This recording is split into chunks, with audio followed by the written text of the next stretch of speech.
देखते होता हमारे उड़हिया बैठी के पिपरा के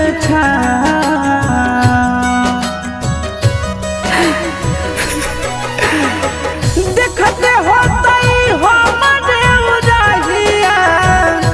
बैठी के पिपरा के रुक रुक रुक अरे टरेनिया रुक रुक